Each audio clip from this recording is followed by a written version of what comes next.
Dominant Protector. Credit to the author. 6,651-60. Ang mga pangalan po na nandito ay galing sa mga name generator. Kung meron man pagkakatulad sa mga pangalan ng tao o lugar at pangyayari, ito ay tunay na hindi sinasadya. Mabuti na lang at nakaiwas siya agad. Kung mas mabagal lang siya, baka malubha ang nasugatan niya o kaya'y namatay pa. Halimaw na hangin sa yugto ng pagbuo ng lupa. May mga halimaw na hangin sa yugto ng pagbuo ng lupa dito. Umiwas si Terence sa gilid, mabigat ang loob niya. Bagamat naiwasan ng mga arko ng kidlat mula sa teknik ng paggalaw ng kidlat ang nakamamatay na atake, hindi nila nagawang makapasok sa wind vortex. Nang makalapit sila sa gilid, bigla silang napaatras ng napakatigas na harang. Hindi na kailangang magtanong para malaman na ito ay kagagawa ng mga halimaw na nakatago sa loob. Mabuting bata. Naitago niya talaga ng maayos. Hindi ka man lang napilitang lumabas ng nagyayelong apoy. Naging malamig ang tono ni Terence habang pinapaikot niya ang kanyang purong chi, at mabilis na gumagaling ang kanyang mga sugat. Ang kanyang tunay na chi ay may epekto ng paggaling, at dahil sa malakas na kakayahan ng kanyang katawan na magpagaling sa sarili pagkatapos ng body cultivation, ang mga pinsalang ito ay gumaling sa isang hininga lamang. Hindi pinansin ng halimaw ng hangin si Terence, nakamasid pa rin mula sa gilid, naghihintay na ipakita ni Terence ang kanyang kahinaan. Sino ang nagsabing ang mga halimaw sa hangin ay mga ignorante? Kasintusong gaya ng isang Zorro. Hindi napigilan ni Terence ang mapabuntong hininga. Sa sandaling ito, naunawaan din ni Terence na ang tatlong halimaw na iyon ay itinapon lamang upang makuha ang kanilang atensyon. Ang kombinasyon ng mabangis na apoy na palad ng 8 trigrams at ng nagyayelong apoy ay maaaring hindi magdulot ng malaking pinsala sa halimaw na ito na nasa yugto ng paglikha ng lupa, ngunit tiyak na mapipilitin itong magpakita ng isang kapintasan. Kaya, nagpasya silang tatlo na tumakbo palabas ng wind vortex para makuha ang atensyon ni Terence at itago ang kanilang amo. Masyadong pabaya si Terence, akala niya ang isang halimaw na hangin sa pagbubukas ng entablado ang kanyang limitasyon, at naisip pa niya na iisa lang ang mayroon sa simula. Kapag sabay na lumitaw ang tatlong halimaw na parang hangin sa pagbubukas ng entablado ng bundok, natural lamang na medyo mabigla at malilito sila. Pagkatapos noon, pumasok si Terence sa whirlpool nang akala niyang wala ng panganib, hinayaan ang Earth Opening Stage Wind Beast na kumpletuhin ang palihim na pag-atake. Mabilis na nag-isip si Terence, at naunawaan niya ang buong sitwasyon. May patong ng apoy at kidlat si Terence. Nasa labas ang apoy, at nasa loob naman ang kidlat. Bagamat hindi gaanong malakas ang depensa nito, hindi ito madaling masugitan sa harap ng isang palihim na pag-atake tulad ng nangyari kanilang. Hindi na muling umatake ang Earth Opening Stage Wind Beast, marahil dahil inakala nitong handa na si Terence at hindi mataas ang tsansa na magtagumpay. Mula sa puntong ito, natitiyak ni Terence na ang halimaw ng hangin ay matalino. Sa ilalim ng normal na mga pangyayari, paanong napapabayaan ng isang halimaw na hangin na nasa bakana ng bundok si Terence, na mas mahina kaysa rito, ng ganoon kadali? Umatake na sana sila. Dahil napagtanto nito kung gaano kahirap harapin si Terence, walang ginawa ang halimaw ng hangin at hinintay na maubos ang enerhiya ni Terence. Isang patong ng apoy at isang patong ng kidlat. Kung isa itong ordinaryong cultivator, ang pagkonsumo lamang ng tunay na chi ay sapat na upang patayin sila. Kaya naman, ang paghihintay ng halimaw na parang hangin ay hindi walang dahilan. Mula rito, makikita na ang talino sa pakikipaglaban ng lalaking ito ay kahanga-hanga rin. Sa kasamaang palad, si Terence ay isang exception. Hindi gaanong natupok ng depensa ng apoy at kidlat ang kanyang purong chi, at mayroon siyang espasyong jade. Kaya niyang ubusin ang hanging halimaw hanggang sa mamatay. Dahil ayaw mong gumawa ng unang hakbang, hindi ako magiging magalang. Umungol si Terence sa halimaw na nagtatago kung saan, at isang 5 kulay na hugis dragon na intensyong pumatay ang sumugod sa wind vortex. Sa sandaling pumasok sa vortex ang hugis dragon na balak pumatay ng 5 elemento, agad itong lumangoy ng mabilis. Walang epekto ang mabilis na hangin dito. Hindi sigurado si Terence kung kayang labanan ng hugis dragon na 5 elementong killing intent ang wind beast, kaya hindi siya tumigil nagsimulang bumuo ng mga super alchemy bomb. Kung hindi niya mapatay ang halimaw na ito, mas gugustuhin pa niyang pasabugan ang buong kuweba. Matapos pumasok ang hugis dragon na intensyong pumatay ng 5 elemento, biglang bumilis ang pag-ikot ng wind vortex. Sa loob lamang ng maikling panahon, bumilis na ito ng mahigit 2 beses. Malinaw na may kakayahang kontrolin ng halimaw na iyon ang wind vortex na ito.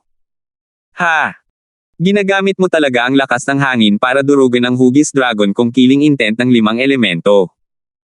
Ang galing mo talaga dyan. Naningkit ang mga mata ni Terence nang makita ang balak pumatay na hugis dragon. Hindi naapektuhan ng malakas na hangin ang bilis ng paglangoy ng hugis dragon na balak pumatay ng 5 elemento, ngunit unti-unti nitong nilalamon ang katawan ng dragon na parang hangin. Sa loob ng maikling panahon, humina ang hugis dragon na intensyong pumatay ng 5 elemento. Ang pinakamasama ay ang ground opening stage wind beast ay hindi pa rin nagpapakita ng anumang senyales na nalantad na, at hindi ito ma-target ni Terence. Biglang napagtanto ni Terence na mali siya. Hindi pa napatay ng naglalagablab na apoy na bagwa palm ang halimaw na hangin noon, kaya't hindi namamalayang gumamit si Terence ng mas malakas na hangerem pumatay na hugis dragon. Dahil dito, ang hugis dragon na 5 elementong may intensyong pumatay ay hindi mahanap ang target nito at ang kapangyarihan nito ay hindi mailabas.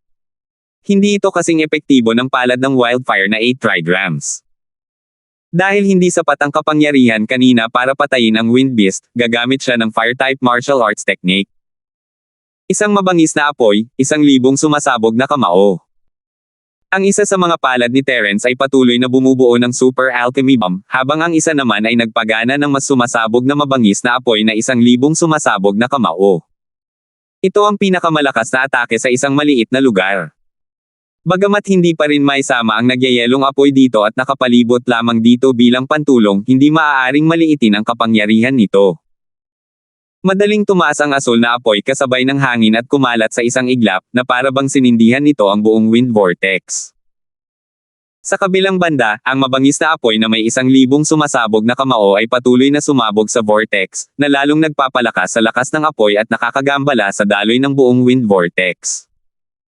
Kahit na agad na napunan ng bagong lakas ng hangin ang puwang na nilikha ng pagsabog, masyadong siksik ang mga pagsabog. Kung hindi lang dahil sa halimaw na kumokontrol dito, malamang kayang-kaya itong sirain ni Terence mismo. Narito na. Sa wakas ay lumitaw na siya. Naningkit ang mga mata ni Terence habang nakangiti. Ang mga halimaw na nakatago sa wind vortex ay nabunyag sa ilalim ng nagliliyab na nagyayelong apoy. Ito ay isang halimaw na hangin na mahigit doble ang laki kaysa sa naunang 3. Dahil sa kaguluhan sa wind vortex, hindi na nito maitago ang mga bakas nito. Gayunpaman, kahit na marahas ang mabangis na apoy na 1,000 sumasabog na kamao, wala pa rin itong nagawang anuman sa halimaw na ito. Una sa lahat, kulang ito sa kapangyarihan, at pangalawa, napakalakas ng kakayahang makabawi ng isang earth opening stage wind beast. Kahit na sa tulong ng nagyayelong apoy, imposibleng patayin ang wind beast na ito sa maikling panahon. Ang hugis dragon na killing chi ng 5 elemento ay muling bumulusok. Kahit na humina na ito, ang isang killing move ay isa pa ring killing move. Hanggat kaya nitong tamaan ang wind beast, hindi imposibleng mapatay ito sa tulong ng 1,000 sumasabog na kamao at nagyayelong apoy. Dagdagan mo pa ng apoy. Kumislap ang mga mata ni Terence sa kalupitan, dahil nahanap na niya ang lokasyon ng wind beast, oras na para lumitaw ang super alchemy bomb. Kasabay ng isang kidlat, agad na pinasabog ni Terence ang super alchemy firebomb, bago pa man ito mahawakan ng wind beast. Kinontrol ni Terence ang lakas ng pagsabog sa napakaliit na bahagi, at nang tuluyan itong mailabas, mas lalong nakakagulat ang mapanirang kapangyarihan nito. Hindi ito naiwasan ng wind beast at direktang bumangga sa explosion circle, agad na nagkahiwa-hiwalay. 6,652. Ang hugis dragon na intensyong pumatay ng 5 elemento ay sumunod din ng malapitan, baliw na dinudurog ang mga nagkalat na piraso ng halimaw na hangin. Sa isang iglap, tuluyan na silang nalipol nito. Matapos mawala ang lahat ng mga alon ng pag-atake, ang wind vortex ay dahan-daang bumalik sa orihinal nitong estado, at ang bilis ng hangin ay bumalik din sa orihinal nitong estado. Malapit na iyon. Ang hirap talagang kalabanan ang mga halimaw na ito. Pagod na ako. Kinuha ni Terence ang wind spirit crystal at bumaantong hininga ng maluwag. Seryoso ang mukha ni Terence habang paalis siya sa wind vortex. Hindi siya mukhang nasa sabik matapos malutas ang problema. Kung ang isang napakalakas na halimaw na hangin ay lumitaw na sa panlabas na rehiyon, gaano kaya kalakas ang mga halimaw na hangin sa pangunahing rehiyon? Yugto ng pagdurog ng dagat. Ang mga halimaw sa hangin ay naiiba sa mga ordinaryong kalaban. Kung ang isang tao ay walang matinding pagsabog ng kapangyarihan, wala siyang magagawa sa kanila. Hindi sigurado si Terence kung kayang takutin ng Super Peel Firebomb ang isang mapangwasak na halimaw na sumisira sa dagat. Kung hindi nito kaya, paano niya paprotektahan ang sarili niya? Nag-isip si Terence habang papasok sa lagusan. Iniisip pa nga niya kung kailangan bang pumunta sa pinakamalalim na bahagi ng kuweba ng Windcrack. Sariwa pa sa kanyang isipan ang paghabol ng sekta ng pagbuo ng mga spell sa langit at ang aral ng leon na kumakain ng madilim na anino. Hindi na niya kailangang pukawin ang isang mas malakas na kaaway. Bakit nawala na naman itong tunnel na ito? Nag-isip si Terence habang nagmamadali, kinukuha ang ilang kristal ng hangin mula sa mga halimaw ng hangin. Nang marating niya ang dapat sana niyang likuran, napagtanto niyang wala talagang intersection. Anong nangyayari? Kahit na mali ang pagkakaalala ko noong una, hindi mo naman pwedeng ulitin ng 2 beses. Kakaiba ang itsura. Nanatiling nakatayo si Terence at nakasimangot habang nakatingin sa dingding. Kung 1 beses lang nangyari iyon, baka mali ang mapa, pero 2 beses nang magkasunod. Sigurado si Terence na may dahilan. Senior Ghost, tigilan mo na ang pag-aaral niyan. Bilasan mo at tulungan mo akong tingnan ang sitwasyon. Walang ibang nagawa si Terence kundi ang tumawag para sa pananaliksik sa watawat ng pagbuo ng kalawakan. Linkid, ang gulo mo talaga ngayon. Bakit hindi ka nalang tumigil at hayaan akong magsaliksik? Gaano ka nakatagal? Nandito ka para hanapin ako ulit, sa tingin mo ba talaga ay malaya na ako? Nagreklamo ang Molditang iyon, pero ang totoo, lilito siya agad kapag tinanong siya ni Terence. Kaya pala malaki ang tiwala ni Terence sa kanya. Ganito ang sitwasyon. Ano sa tingin mo, Senior Ghost? Hindi pinansin ni Terence ang mga reklamo ng halimaw at ipinaliwanag lamang ang sitwasyon ng simple. Medyo kakaiba nga ang sinabi mo. Gayunpaman, masasabi ko sa iyo nang may katiyakan na walang porma sayon dito. Agad na napagpasyahan ng malademonyo na ang pagkawala ng landas ay hindi dahil sa porma sayon. Kung wala ang porma sayon, saan napunta ang 2 CP? Hindi mapigilan ni Terence ang pagkamot sa kanyang ulo. Bukod sa 2 landas na ito, wala nang pangatlo sa mapa na patungo sa lugar ng misyon. Maaaring may ilang hindi kilalang daanan na patungo sa lugar ng misyon, ngunit mangangailangan ito ng mas maraming oras at lakas upang galugarin, at kasabay nito, magiging lubhang mapanganib ito. Kung sigurado kang may daanan dito, magbukas ka ng isa pa. Kahit na sinabi mong hindi maaaring tuklasin ang lugar na ito gamit ang banal na pangunawa, hindi ibig sabihin nito ay hindi ito umiiral. Ang malamulto na bagay ay diretso at simple. Tama ka, subukan natin. Naisip ni Terence na magandang ideya ito. Sa kasamaang palad, wala siyang anumang angkop na kagamitan, kaya sarili niyang mga kamay na lang ang kaya niyang asahan. Ang pinakamahusay na paraan upang harapin ang mga bukol ng batong ito ay natural na gumamit ng martial arts na uri ng kahoy. 1,000 pagbabago sa kagubatan ng kahoy. Hindi mabilang na anino ng palad ni Terence ang bumagsak sa pader na bato, at ang puwersang espiritual na kahoy ay tumagos dito, ang epekto ay nakakagulat na maganda. Ang dating matigas na bato ay naging malambot, parang maluwag na lupa. Ang mga piraso ng bato ay lumipad dahil sa mga anino ng palma, ngunit hindi nag-abalang harapin ito ni Terence. Inilagay niya ang lahat ng ito sa espasyo ng Jade, iniisip na itatapon niya ang mga ito kapag nagkaroon siya ng pagkakataon. Ang bilis ng pagbukas ng tunnel ay mas mabilis kaysa sa inaasahan ni Terence. Maya-maya, may isang bakanteng lugar sa malabong saklaw ng kanyang espiritu, ito ay isang bahagi ng tunnel na naglaho. Konektado na. Di nagtagal, naramdaman ni Terence na nawala ang bigat sa kanyang kamay, at isang bagong lagusan ang lumitaw sa harap niya. Lumakas ng lumakas ang hangin matapos mabuksan ang lagusan, papasok sa bagong lagusan. Ikinumpara ito ni Terence sa mapa sa kanyang isipan at kinumpirma na ito ang landas na kanyang hinahanap. Hindi siya nagatubili at ginamit ang kanyang kidlat para makatakas. Pagpasok sa lugar na ito, wala nang bakas ng mga wind beast. Hindi na nagpatuloy ang multo sa pag-aaral ng mga space array flag. Nagsanib puwersa sila ni Terence sa spirit sense, at dumami ang kanilang kakayahan sa pagtuklas, ngunit wala pa rin silang makitang kahit ano. Malamang may kumokontrol dito mula sa likod ng mga eksena. Kailangan mong maging handa sa pag-iisip. Same time siyang pinaalalahanan ng nakapangangilabot na bagay. Bagamat wala pa siyang natutuklasan, mayroon na siyang masamang kutob sa kanyang puso. Naiintindihan ko. Sagot ni Terence at nagpatuloy sa paglipad. Ang mga mersenaryong Sierra ay mangangailangan ng 1 o 2 araw para maglakbay, ngunit si Terence ay mangangailangan lamang ng 1 oras. Di nagtagal, nakarating si Terence sa lugar na pinupuntirya. Mas malakas ang hangin dito kaysa sa wind vortex, at kung may mga wind beast, maaaring mas malakas pa sila kaysa sa mga wind beast na nasa Earth stage noon. Gusto niya munang subukan ng tubig, at hayaan ang mga mersenaryong Sierra na hanapin mismo ang bagay na iyon, ngunit nagbago ang isip niya nang makita ang lakas ng hangin sa lugar na ito. Hindi angkop ang lugar na ito para sa isang grupo ng mga mersenaryo na kasing lakas nila. Habang nag-iisip siya, biglang nagbago ang hangin sa tunnel. Ang di nakikitang hangin ay naging mga nakikitang talim ng hangin na bumaril patungo kay Terence. Ang babala ng Jade Space ay napakalakas, at nagbago ang mukha ni Terence. Mabilis siyang naging parang arko ng kidlat at umatras, ngunit hindi pa rin niya naiwasan ang wind blade. May mga talim ng hangin sa paligid niya. Kahit anong paraan niya umatras, hindi pa rin siya makalabas sa saklaw ng pag-atake. Sa isang iglap, ang katawan ni Terence ay napuno ng libu-libong sugat. Si Terence lang ito, kung isa lang itong normal na mountain opening master, malamang ay naputol-putol na sila. Gaya ng inaasahan, may isang taong nasa likod ng mga eksena na kumokontrol sa kanila. Nagmura si Terence sa kanyang puso. Alam niyang kung hindi siya aalis ngayon, mapapahamak siya ng husto. Sige. Bilisan mo. Gamitin mo ang fire attribute martial arts para magbukas ng daan. Nag-aalab sa pagkabalisa ang malamulto, ngunit hindi ito gaanong nakatulong at tanging ang kaya lang niyang himukin ay ang gawin siya.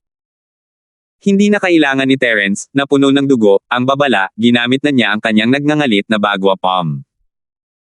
Sumayaw sa ere ang nagliliyab na palad, at bawat hampas ng palad ay bumangga sa talim ng hangin, na nagdulot ng pagtalsik ng hindi mabilang na apoy. Mabilis na naghihilom ang mga sugat ni Terence, ngunit nahuhugasan naman ang kanyang dugo. Sa isang iglap lamang, ang dugong umagos palabas ay tuluyang naglaho kasabay ng hangin. Bukod sa mga punit-punit na damit na nagpapatunay na siya ay talagang nasugatan, wala nang bakas ng dugo. Wala ni isang patak ng dugo ang natira sa kanyang damit. Hindi ito normal na sitwasyon, ngunit walang oras si Terence para mag-alala. Ginamit niya ang kanyang mabangis na apoy na bagwa palm ng buong lakas at patuloy na kumilos, sinusubukang makatakas sa panganib sa lalong madaling panahon. 6,653. Nalaglag ang puso ni Terence nang makarinig siya ng isang malakas na alulong. Hindi na bago sa kanya ang alulong na ito ay ang kakaibang tunog ng mga halimaw sa hangin. Sus Mariosep, ang direksyon na pinanggagalingan ng mga halimaw na hangin ay ang direksyon din na tinatakbuhan nila. Boom! Mabilis na pinakawalan ni Terence ang super alchemy firebomb na kanyang pinatigas.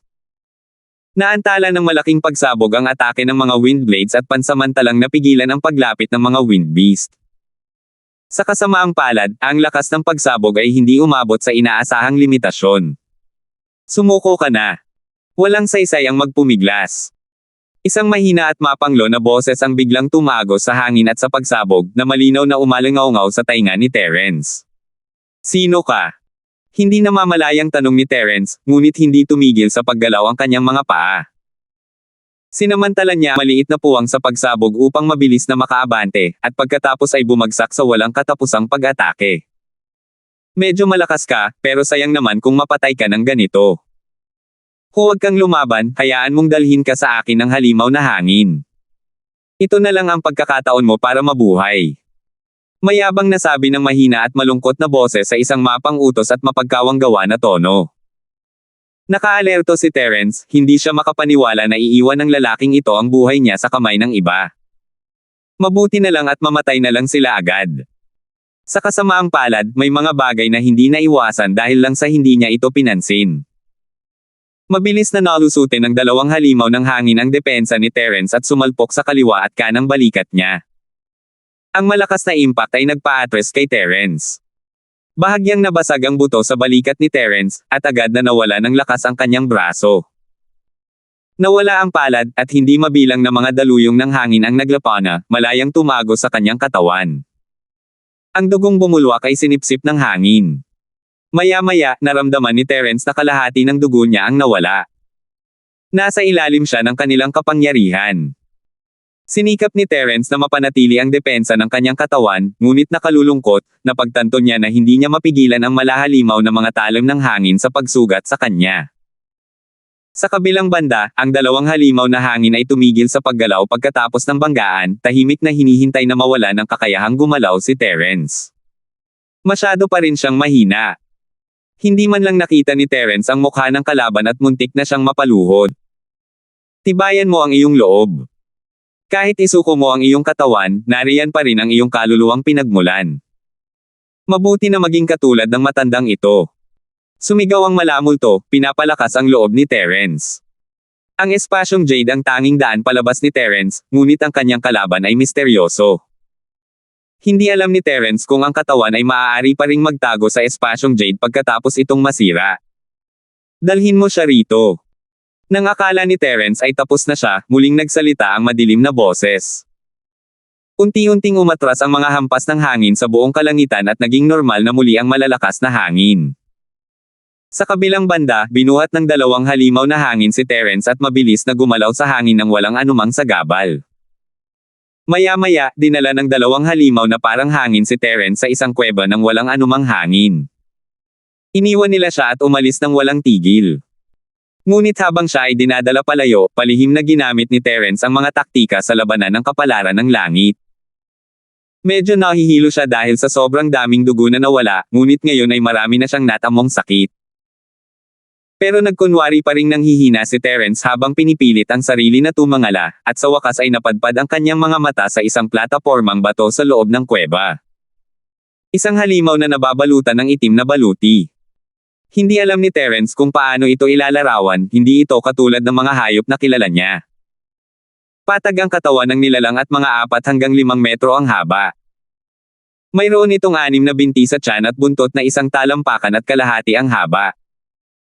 Ang buntot ay nababalutan ng mga kaliskis at mukhang isang malambot na letigo na may 9 na bahagi. Ang ulo nito ay mas mukhang ulo ng insekto. Dahil sa laki nito, nagmukha itong napakabangis, lalo na ang dalawang pangil na nakalantad sa mga sulok ng bibig nito. Hindi mo na kailangang tumingin pa. Ako ang nagligtas sa buhay mo. Dahil malakas ang katawan mo, bibigyan kita ng pagkakataong mabuhay. Depende na yan kung pahahalagahan mo ito o hindi. Ibinuko ng itim na halimaw na nakabaluti sa platapormang bato ang bibig nito at iniluwa ang parehong mapanglo at malalim na boses tulad ng dati. Dahan-dahang umupo ng tuwid si Terence, may mga bagay na lumilipad sa kanyang isipan habang kumukuha siya ng isang teleportation talisman, handang tumakas. Hindi mo na kailangang subukan. Sa harap ko pa, imposibleng matagumpay na ma-activate ang teleportation talisman mo. Mayabang na tumawa ang itim na halimaw, naunawaan ang maliit na panlilinlang ni Terence. Tama siya. Isa itong itim na kaliskis na halimaw ng hangin, isang variant ng mga halimaw ng demonyo ng kadiliman. Ipinanganak itong may kakayahang kontrolin ang mga elemento ng kalawakan at hangin. Hindi nakakapagtaka na malaya itong nakakagalaw sa kuweba ng Windcrack. Bamantong hininga ng marahan ang kakilakilabot na bagay at nakaramdam ng kaunting kawalan ng magawa. Ang halimaw na nakasuot ng itim na baluti sa himpapawid ay hindi mas mahina kaysa sa layo na kumakain ng anino ng Diyos.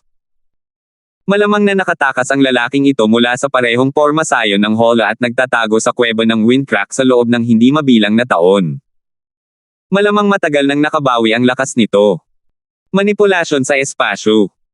Kung ganoon, ang dalawang daanan ay naharangan din ng kakayahang pang-spatial nito. Bakit? Ayaw mo bang maistorbo habang naglilinang ka? Tanong ni Terence sa sarili habang sinusubukang tumayo. Hanggat hindi nito natatakot ang itim na kaliskis na halimaw na may hangin, ang ganitong uri ng aksyon ay halos hindi napapansin. Anong gusto mong gawin sa paghuli sa akin? Mapagbigay na itinago ni Terence ang anting-anting, ayaw niya ngang subukan ito kung sasabihin itong hindi ito gumagana. Malalagay siya sa alanganin kung makikialam siya sa itim na kaliskis na halimaw na may hangin. Hindi ba't sinabi ko na bibigyan kita ng pagkakataong mabuhay? Hanggat nangangako ka ng iyong katapatan sa akin at magiging aking nasasakupan, hindi kita papatayin. Kung hindi, mamamatay ka ng walang libingan. Itinaas ng halimaw na nakasuot ng itim na baluti ang kanang paa nito at tinapakan ang platapormang bato. Pagkatapos, biglang sumabog ang aura nito. Tiyak na mas mataas ito sa huling yugto ng mapangwasak na kaharian, ngunit hindi matiyak ni Terence ang eksaktong antas. Ang sigurado siya ay wala siyang kalaban sa halimaw na ito. Marami kang nasasakupan. Ang mga halimaw na iyon ay nasa ilalim ng iyong kontrol, tama ba? Bakit mo kailangan ng isang nasasakupan na tulad ko? Bahagyang ngumiti si Terence habang sinusubukang mag-isip ng paraan para makatakas. Hindi mo kailangang mag-alala ng sobra. Sabihin mo lang kung oo o hindi. Malamig na sumanghal ang halimaw na nakasuot ng itim na baluti, at agad na tumaas ang aura nito. Kakatayo lang ni Terence nang mapabalikwat siya sa pwesto dahil sa hindi nakikitang presyon. Hindi naman sa hindi siya kayang lumaban, pero hindi niya kailangang ipakita na nakabawi na siya. Payag ka ba o hindi? Medyo nagalit ang halimaw na nakasuot ng itim na baluti, gusto nitong lumuhad si Terence, pero umupo na lang siya sa lupa. Hindi ito gaanong epektibo. Ayoko. Malamig na ngumiti si Terence. Hindi niya alam kung may problema sa sumpa, pero siguradong may susuporta ang halimaw. Hindi ito maaaring maging maganda. Kaya naman, mas gugustuhin pang lumaban ni Terence hanggang kamatayan kaysa magpanggap na magalang. 6,654. Palihim na kinuha ni Terence ang Black Pearl, ito ang pinakamalaking bentahe niya. Kung hindi niya mapapatay ang halimaw, patay na siya. Malakas ang presyon ng halimaw, ngunit malayo pa rin ito sa matandang halimaw mula sa sekta ng Heavenly Formation. Hindi pa ganap na hindi makagalaw si Terence, kaya pa rin niyang lumaban hanggang kamatayan. Kung ayaw mo, mamatay ka na. Pagkatapos kong makuha ang primordial spirit mo, gagawin kong puppet shell ang pisikal mong katawan. Kahit hindi magiging kasing ganda ng epekto, halos wala pa rin itong silbi. Tumawa ang halimaw ng hangin, hindi nagulat sa pagtanggi ni Terence. Umungol si Terence at itinaas ang kanyang kamay, handang gamitin ang Black Pearl. Bagamat maaaring matuklasan siya ng itim na kaliskis na halimaw sa hangin, maaasahan lamang niya ang huling ataking ito. Pero nang itinaas ni Terence ang kanyang kamay, ang espasyo sa harap niya ay umikot, at ang distansya sa pagitan niya at ng halimaw ay tila biglang nagbago. Hindi niya matukoy ang posisyon ng halimaw, lalo na ang pag-asinta. Ang kakayahang kontrolin ang espasyo. Kung ibang tao lang iyon na may mahinang loob, baka nawala na sila ng pag-asa na lumaban. Pero hindi basta-basta susuko si Terence. Pinaikit niya ang kanyang mga mata at sumama sa kamalayan ng multo upang maingat na maghanap. Kayang kontrolin ng halimaw ang mga pagbabago sa kalawakan, ngunit hindi nito mapipigilan ang pandaman ni Terence sa espiritu. Hanggat may nahuhuli siyang bakas, kaya niyang lumaban hanggang kamatayan. Hindi kailanman naging estilo ni Terence ang pag-upo at paghihintay sa kamatayan. Napakalakas ng iyong banal na pandama, napakabihira. Kung pipiliin mong magpasakop, ikaw ay magiging isang mahusay na nasasakupan. Napuno ng pangungutya ang boses ng halimaw, na para bang wala itong pakialam sa pandama ni Terence. Sayang, naasayang ko ang isang mahusay na kamalayang espiritual.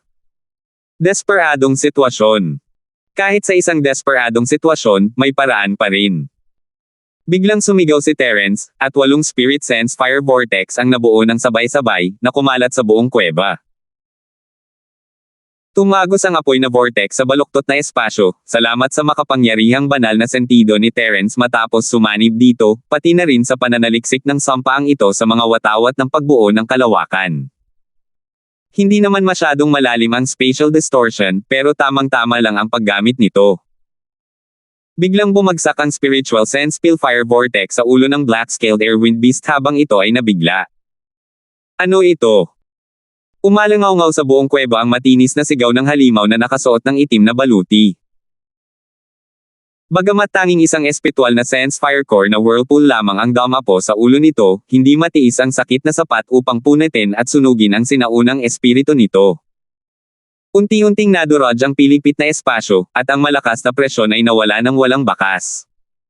Napasinghap ng malalim si Terence, iniisip na siya ay mapalad. Masyadong malakas ang hangin, at hindi inaasahan ni Terence na ganito kaepektibo ang fire vortex. Ngunit tila walang paraan ang mga mahiwagang halimaw ng kadiliman upang ipagtanggol ang kanilang sarili laban sa mga espiritual na atake. Bukod sa layo na kumakain ng anino ng Diyos, wala rin silang paraan upang labanan ang mga espiritual na atake. Ito ay nasa loob din ng makatwirang dahilan. Lahat ng ito ay dahil sa bagay na ito, kung hindi sana magagamit ni Terence ang kanyang spirit sense para tumago sa baluktot na espasyo at tumama sa halimaw. Ang halimaw na nakasuot ng itim na baluti sa himpapawid ay karaniwan lamang. Bahagyang ngumiti si Terence habang pinupunasan ang malamig na pawis. Tao, huwag kang masyadong maging mayabang. Ang halimaw na nakasuot ng itim na baluti sa himpapawid ay nagpakawala ng isang mapanglon na ungol habang ang espasyo sa paligid nito ay nagkapira-piraso. Hindi mabilang na mga talam ng hangin ang lumipad papasok mula sa labas ng kuweba, tumatagos sa nawasak na espasyo. May ganoong operasyon ba? Napanganga si Terence, kahit ang pag-unawa ng molditang ito sa kalawakan ay hindi siya natulungang makadaan sa ganito kagulong espasyo. Pumunta ka sa impyerno. Ang mga mata ng itim na kaliskis na halimaw na may hangin ay parang dugong pula. Isang nag-iisang malay na fire core na whirlpool ang nagpahina sa primordial spirit nito. Kung hindi nito desperadong winasak ang espasyo sa paligid nito upang pigilan ang iba pang malay na fire core na whirlpool, maaaring napunit na ang primordial spirit nito. Habang umuungal ang halimaw na nakasuot ng itim na baluti, ang espasyo sa buong kuweba ay pinipiga at dinudurog. Ang mga vortex na parang apoy na parang pildores ng espiritual na sentido ay dinurog lahat ng espasyo. Kung mamamatay tayo, mamamatay tayong magkasama. Determinado si Terence na patayin ang halimaw na ito, kahit pa ang kapalit nito ay ang kanyang buhay. Sa kasamaang palad, ang espasyo sa pagitan ni Terence at ng itim na kaliskis na halimaw na parang hangin ay nawasak, at wala siyang nagawa kundi panoorin ang pag-atake ng halimaw. Huwag kang mag-alala. May paraan. Hindi nataranta ang malamulto. Marami na siyang ginawang pananaliksik tungkol sa kalawakan. Kahit gaano pa magbago ang kalawakan, tiyak na magkakaroon ng koneksyon sa pagitan ng dalawang espasyo. Hindi porket nabasag na ang espasyo sa paligid ng halimaw ay nangangahulugan na nasa ibang espasyo ito kay Terence. Sa kabaligtaran, kahit gaano pa man gumuho ang espasyo rito, palaging mayroong koneksyon sa pagitan nina Terence at ng halimaw. Tutal, kahit gaano pa man kaguho ang espasyo, nasa iisang dimensyon pa rin sila. Hanapin ang koneksyon sa pagitan ng mga spatial point, at makakalapit tayo sa black-scaled space wind beast. Umungol ang kakilay-kilabot na bagay. Maghanap ng paraan. Gayunpaman, masyadong mabagal para maghanap ng mag-isa. 1,000 pagbabago sa kagubatan ng kahoy. Daan-daang clone ni Terence ang pumuno sa buong kuweba sa isang iglap, at halos 70% sa mga ito ay nadurudge ng mga bitek sa espasyo pagkakita pa lang ng mga ito. Ang natitirang 10% ay nakakalat sa lahat ng direksyon. Iba-iba ang distansyang kanilang narating, at walang pagbubukod, lahat sila ay naglaho sa nawasak na espasyo. Pagkatapos, daan-daang clone ang muling lumitaw, patuloy na naghahanap ng tanging daanan sa kaguluhang ito sa espasyo. Ang chi sa Jade Space ay hinihila papasok sa katawan ni Terence, at binago sa sarili niyang chi sa pamamagitan ng kanyang dantian, upang ipagpatuloy ang Thousand Forest Transformation. Hindi ako naniniwala. Hindi ko mahanap ang spatial link. Ang orihinal na katawan ni Terence ay puno rin ng dugo, mukhang labis na kawawa. Sa isang iglap lang, may 5 hanggang 6 na libong clone na lumitaw at naglaho. Ito ay isang bagay na tanging si Terence lamang ang makakagawa, at tanging ang Jade Space lamang ang makakahawak sa pagkonsumong ito. Nahanap ko na. Sumigaw ng malakas ang malamulto. Ang pinagsanib na banal na pandaman ng dalawa ay halos walang mapag-iba, at kahit sino ay maaaring manguna. Sa sumunod na sandali, isang simpleng banal na atake ng pandama ang ipinadala ng malamulto. Hindi laging static ang spatial link. Ang mga ordinaryong atake ay malamang na maglaho sa kalagitnaan ng laro dahil sa mga pagbabago ng spatial link. Madaling nalampasan ng Spirit Sense attack na ito, ang masasabi lang ay masyadong malakas ang pinagsamang Spirit Sense ni Terence at ng multo, at masyadong malakas din ang mga epekto. Tinamaan ng di nakikitang Spirit Sense ang target, at biglang umangat ang ulo ng Black Armored Airwind Beast. Ang primordial spirit nito, nakakawasak lang ng Spirit Sense Pilfire na whirlpool, ay halos matanggal sa katawan nito. Ang gumuguhong espasyo sa paligid niya ay tumigil saglit, kasama na ang mga talim ng hangin. Si Terence ay halos likas na naging arko ng kidlat at dumaan sa linyang pangkalawakan. Maaari ka nang mamatay ngayon. Umungol si Terence at sumilay palabas ng arko ng kidlat gamit ang kamay na pangakit ng kaluluwa sa malapitan. Para harapin ang Darkness Demon Beast, ang isang spiritual awareness attack skill ay mas makapangyarihan kaysa sa kahit anong martial skill. 6,655. Pagkalabas pa lang ng kamay ni Terence, mahigit kalahati ng Yuan spirit ng halimaw ang napilitang lumabas, habang ang kalahati naman ay nagpupumilit na iurong ang katawan nito para labanan ang kamay ni Terence. Bitawan mo. Pagsisisihan mo to. Pagsisisihan ko kung hindi kita papatayin. Lumabas ka. Namutla ang mukha ni Terence. Alam niyang kung wala ang tulong ng nilalang na iyon, hindi sapat ang lakas ng kanyang espiritu para harapin ang halimaw. Gayunpaman, hindi niya inaasahan na kahit sa tulong ng sumpaman na iyon, muntik nang mabaigo ang kamay na nangaagaw ng kaluluwa.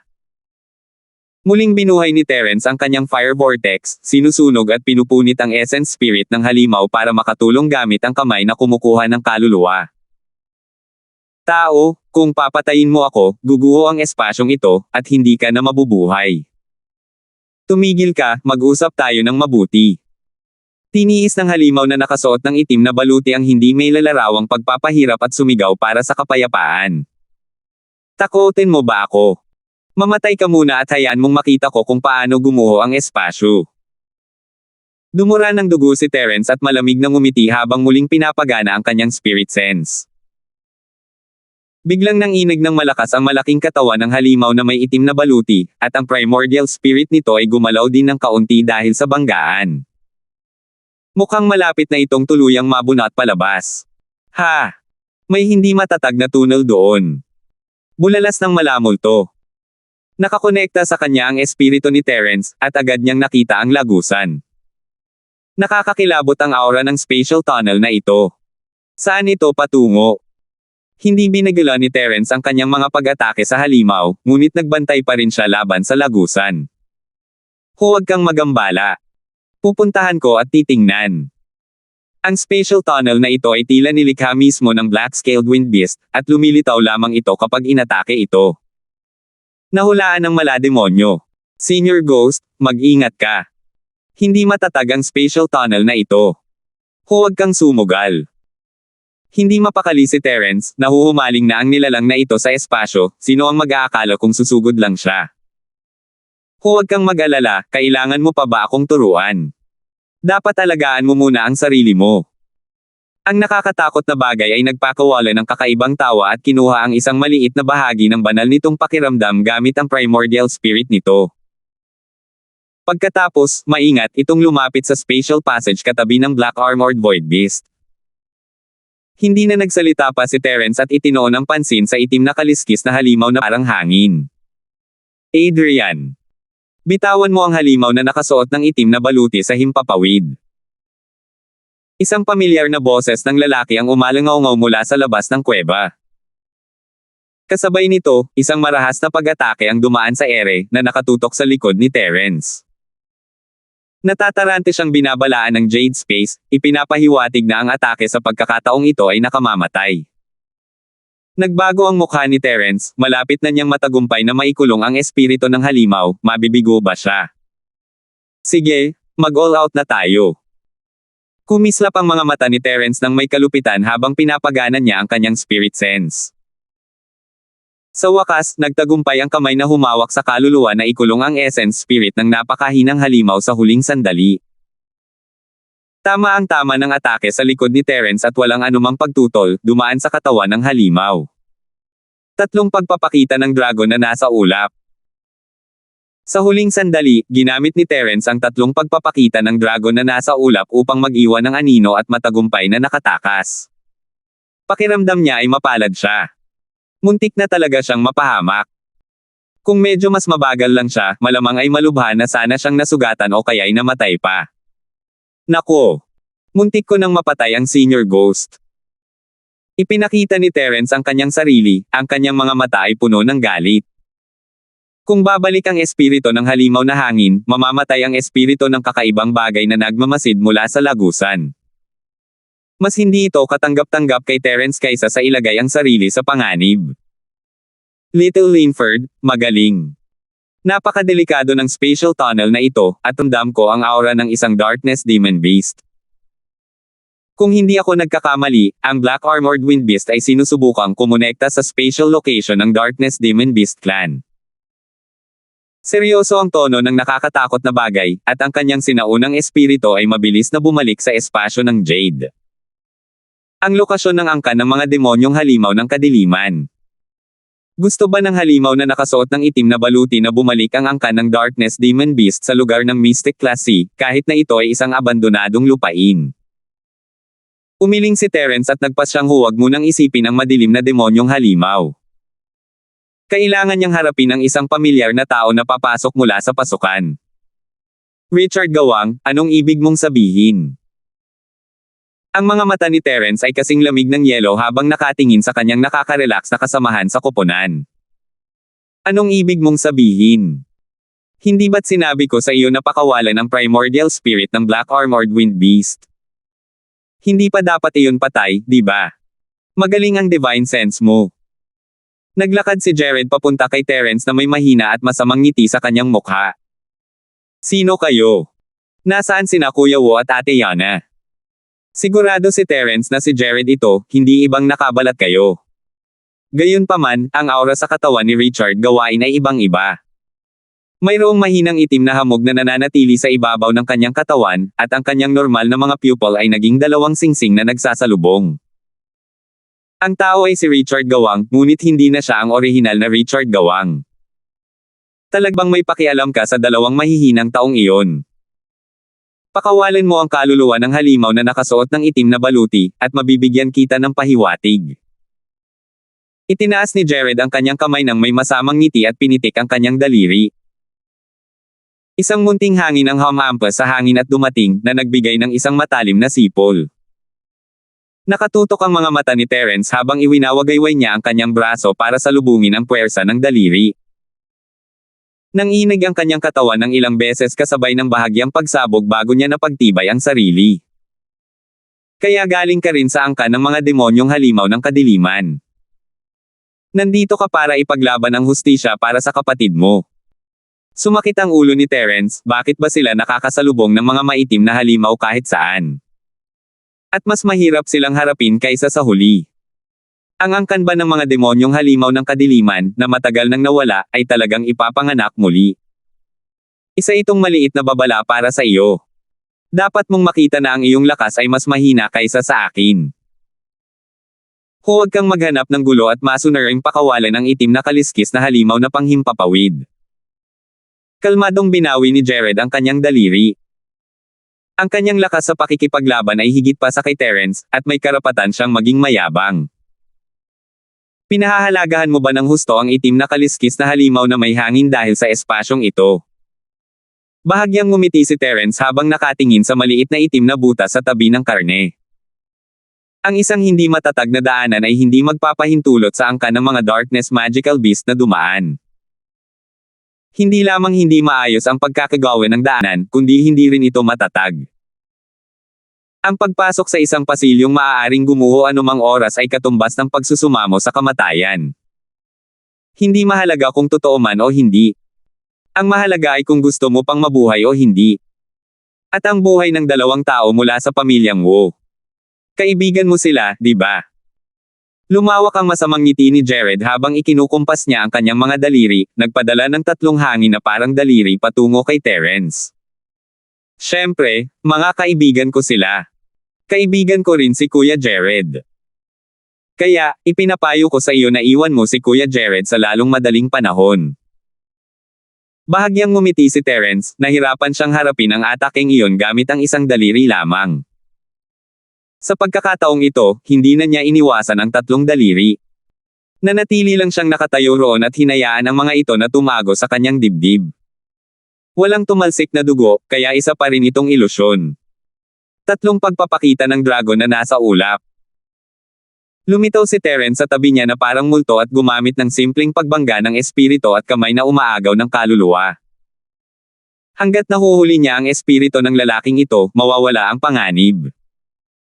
6,656. Ha! Isang kasanayan sa pagtatanggol gamit ang banal na sentido. Nabigla si Terence. Hindi naantig ng kanyang pandama sa espiritu ni Jared kundi hinaranggan siya ng ibang espiritu. Ang kamay na umaagaw ng kaluluwa na dumating kasunod nito ay bumangga rin sa espiritual na enerhiya, at ang di nakikitang sagupaan ay tumagal lamang ng ilang sandali. Alam ni Terence na siya ay nasa problema ngayon. Ang kamay na tagasalo ng kaluluwa ay hindi isang malakas na kasanayan sa espiritual na kamalayan, at magiging walang silbi ito laban sa depensa ng espiritual na kamalayan ng kabilang partido. Nasabi ko na yan dati, hindi naman masama ang divine sense skill mo, pero hindi naman talaga masama. Ngayon, subukan natin ang akin. Kumerba ang mga labi ni Richard gawang nagdulot ng isang masamang ngiti, at mabilis na umikot ang kanyang mga pupil, naging isang mas malaking bilugan na pupil. Gagamitin na sana ni Terence ang kanyang apoy na whirlpool nang biglang binaha ng isang bagyo ang kanyang kamalayan. Hindi mabilang na banal na pandama ang namuo at naging maliliit na patak ng ulan at naging hugis matutulis na karayom. Sa isang iglap, ang kanyang sinaunang espiritu ay napuno ng libu-libong butas. Huwag kang mag-atubili. Ilusyon lamang ang mga butas na iyon. Hindi naman malubhang nasugatan ang iyong sinaunang espiritu. Umungulang malamulto sa tamang oras, na nagpabalik kay Terence mula sa kanyang pagkakatulala. Napakalakas na teknik ng divine sense, ano ba itong lalaking ito? Nabalik sa realidad si Terence, basang-basa ng malamig na pawis ang kanyang likod. Kung ang kanyang sinaunang espiritu ay hindi naayos sa isang napakatatag na estado, ang pag-ataking ito ay maaaring talagang nagpabagsak sa kanya ng libu-libong butas. Siyempre, kung hindi lang dahil sa payo ng Molditang yun, malamang nadurudge na si Terence ni Jared sa ilusyon. Sa mga demonyong halimaw na nasa kadiliman, tanging ang mga nakatagubanal na mata ng demonyo ang may ganitong uri ng kakayahang espiritual na makaramdam. Ang katawan ng ganitong uri ng demonyong halimaw ay walang tiyak na anyo. Dahil wala itong takdang anyo, maaari nitong idikit ang sarili sa iba at kontrolin sila. Sa kasamaang palad, si Richard gawain ang pinili nito sa pagkakataong ito. Ang espiritual na kahulugan ng ang lakas ng banal na nakatagong mga mata ng demonyo ay tiyak na walang kapantay sa mga mahiwagang halimaw na nasa ilalim ng kadiliman. Kung iba pa iyon, matagal na sana silang napatay. Sumasakit din ang ulo ng demonyong nilalang na iyon. Ang kanyang spirit sense kasama ang kay Terence ay hindi mas mahina kaysa sa banal at nakatagong mga mata ng demonyo, marahil ay mas malakas pa, ngunit halos imposibleng gamitin ang spirit sense laban sa banal at nakatagong mga mata ng demonyo. Kung pag-uusapan ang lakas, ang nakatagong mga matang demonyo na parang banal ay hindi mas mahina kaysa sa layon na lumalamon ng anino sa Diyos sa kasagsagan nito, at kaya pa rin itong durugan si Terence. Hindi rin naman masama ang divine sense skill mo, hindi lang talaga masama. Hinawakan ni Terence ang kanyang ulo at itinaas ang kanyang ulo ng may ngiti.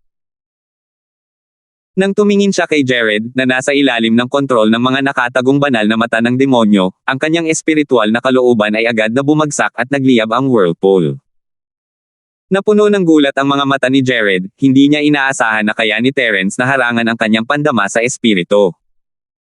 Sa isang iglap, muling nagbanggaan ang kamalayan ng dalawa. Ang nagtatanggol na patong ng kamalayan ni Zhou Jiawang ay unti-unting nadurudge. Ang di nakikitang kamalayan ni Whirlpool ay patuloy na hinihila ang kanyang sinaunang espiritu, at ang apoy ng kamalayan ay nagliyab ng matindi. Hindi rin maganda ang pakiramdam ni Terence, ang kanyang espiritu ay nagdurusa pa rin sa sakit ng hindi bilang nakarayom na tumutusok dito. Walang epekto ang God Bracelet sa ganitong uri ng espiritual na pag-atake. Mayroon ka talagang ilang kasanayan.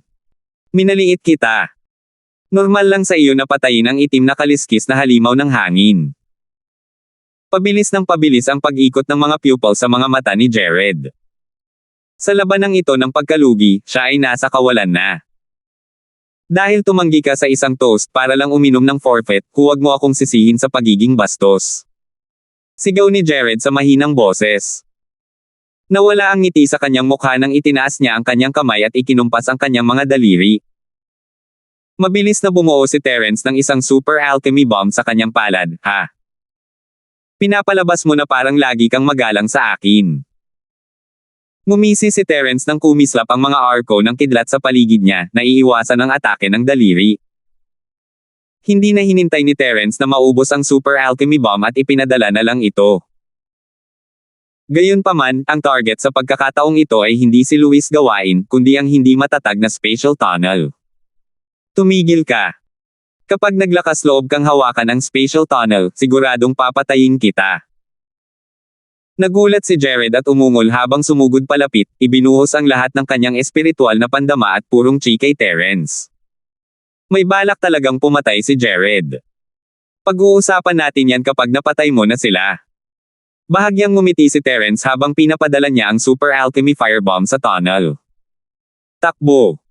Tiyak na magkakaroon ng spatial rift pagkatapos ng pagsabog. Sumigaw ang kakilay-kilabot na bagay. Hindi na hinintay ni Terence na matapos ang multo at ginamit niya ang kanyang lightning escape para makaiwas, sakto lang para maiwasan ang espasyong napunit ng pagsabog. Sampamang tao, dapat kang mamatay. Umungol ng malakas si Jared, at pagkatapos ay pinanood ang katawan ng itim na kaliskis na halimaw na hangin na nagpira-piraso at nilamon ng spatial rift. Kung hindi lang dahil kay Kuya Jared ang katawan mo, ikaw na sana ang patay ngayon. Malamig na umiling si Terence at lumabas ng kuweba ng may kidlat. Hindi layunin ni Jared na iligtas ang itim na kaliskis na halimaw sa himpapawid. Ang gusto niya ay ang spatial tunnel. Ngayong wala na ang katawan ng halimaw, kahit na mabuhay muli ang primordial spirit nito, imposibleng magbukas ng isa pang spatial tunnel. Ang sampain mong Thunder Eagle. Patay ka. Galit na galit si Jared habang hinahabol niya ang kidlat. Sayang at wala siyang kakayahan ng itim na kaliskis na halimaw na pigilan ang mga galaw ni Terence. Hindi siya mabagal pero hindi niya nahabol ang mabilis na pagtakas ni Terence. Pagkatapos ng ilang pagliko, nawala niya ang bakas ni Terence. Ang mga mata ng banal na nakatagong demonyo ay mabilis na dumating ngayon lang, halos habulin ako. Kung hindi patay sina Sander at Yana, hindi sila dapat masyadong malayo. Sumuko na si Terence sa ideya na pumasok pa sa kuweba ng Windcrack. Ang gusto lang niyang hanapin ay ang magkapatid na Wo. Gusto lang umalis ni Terence sa lalong madaling panahon. Malamang na ang kuweba na ito na gawa sa Windcrack ay magiging pug ng mga Dark Demon Beast sa lalong madaling panahon. Gamit ang kanyang lakas, kaya pa rin niyang harapin ang mga Wind Beast, ngunit medyo mahirap harapin ang mga kakaibang Dark Demon Beast na ito. Sana ayos lang sila.